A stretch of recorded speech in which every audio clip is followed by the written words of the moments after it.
I'm very thankful that I can take part in these ceremonies. First Nations, Inuit, and Métis peoples who served in Canada's armed forces were honored at Calgary's Field of Crosses Friday morning as part of Indigenous Veterans Day.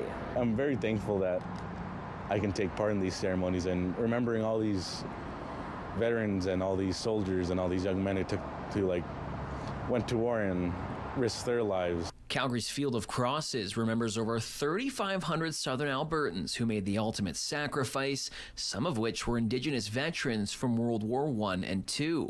But according to the chairman of the Field of Crosses, Indigenous veterans were treated much differently. The Indians, as they were referred to in those days, were not even allowed because of the British Army Act to serve because they weren't considered Commonwealth citizens. Libben says the government cut them a deal, allowing Indigenous peoples to join the armed forces only if they gave up their veterans' benefits. But for those who made it home, they faced further challenges like racial prejudice and discrimination. They made the same sacrifices. They left families that they loved and they left dreams that they and hopes behind, but they weren't treated the same. Canada didn't start recognizing Indigenous veterans until 30 years ago. It may seem like long ago, but it's really not that long ago. It was like 1994, and my oldest sister was born around then, so very new. In Calgary, Jayden Wasney, City News.